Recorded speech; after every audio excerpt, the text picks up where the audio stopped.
one of the things that COVID did was fundamentally change the way elections are run, because the mail-in voting, collection boxes, all of these things are a specific shift from what we understood election day to be prior. And it was a radical shift.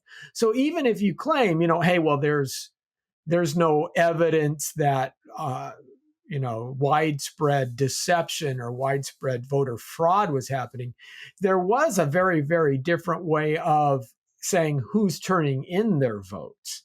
I mean, it's night and day, and that was a big issue. Maybe by 2024, when things kind of calmed down a little bit and people had some time to understand what was going to happen, that those even on the Republican side could start doing voter collections, and right. So both sides, and that was something I heard the Republicans talk about internally. Is they said they watched what happened in 2020 and said, we're going to get out there now too. We got to do the same thing in order to balance those scales.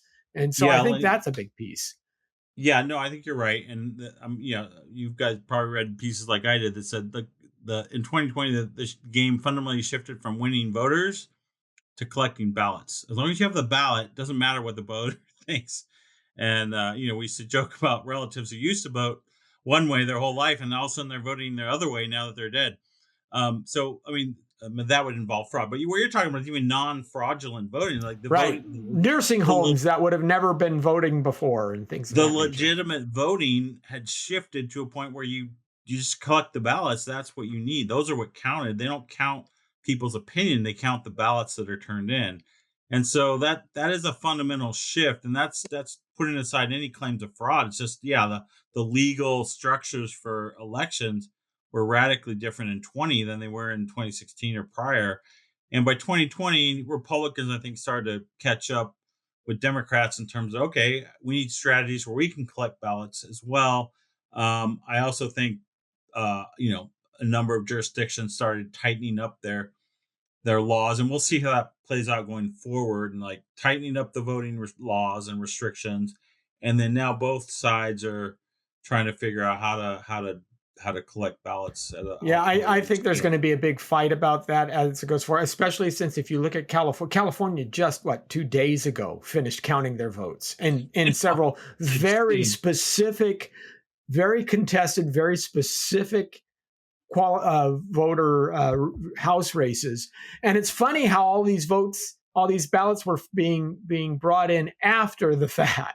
After election day. And again, in California law, that's not fraud. That's considered legal as long as you supposedly have a postmark or something of that nature. But you have to wonder, it's like, how is this happening when it's the very hotly contested races where these things, we found some more Democrat votes here. Hey, it does strike you as more than a little bit odd. Yeah. No, it does. Yeah. It does. And I think that, I've had the opportunity to talk to some of the people. I'm just convinced there has to be some fraud in this. When they're like, this is the securest, there's not one fraudulent ballot. I'm like, okay, first of all, there's a fraudulent ballot in every election. Let's just be honest. It's like getting when I was working for different banking organizations, you get, fake currency all the time. It's not like we have not one piece of fraudulent. Yes, you're going to get one or two when you process those. Same thing. You're going to get it. The question is how much. There's always a debate of how much. And they're always like, it's zero. There's zero. I'm thoroughly convinced. I don't know. You can't prove how much, but there has to be. Anyone who's looking at the numbers coming in, how they're shifting, how they always go one way, the kinds of fighting, the kinds of universal denial.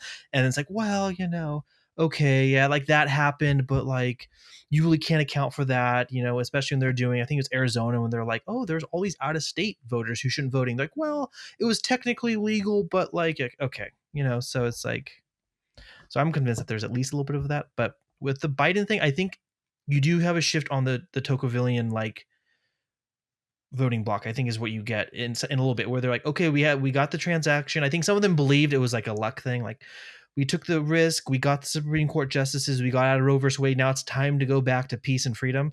And then when Biden got in, you didn't get any of that. So I think there was Biden kind of earned this title of continuing to destroy U.S. foreign policy abroad, if it was in Afghanistan, if it was Hong Kong, if it was, all these different like just things falling apart left and right. Then you had inflationary problems. You had him cutting the pipeline from Canada. You had all these just like policy after policy after policy, in which people are like, what are you doing? And then reversing policies, going back to some of the Trump policies.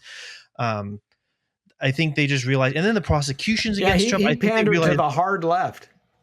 yes, and there wasn't peace He and pandered to prosperity. the Like, hard left, and that was the problem.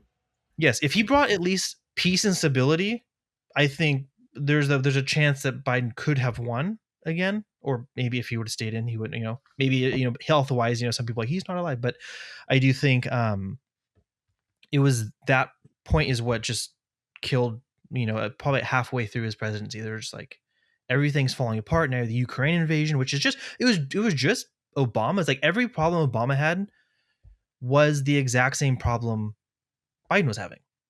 I think a lot of people saw that. Maybe not like intellectually they're able to make the connections. Like, oh, we had the Crimea situation, now we had the Ukraine situation.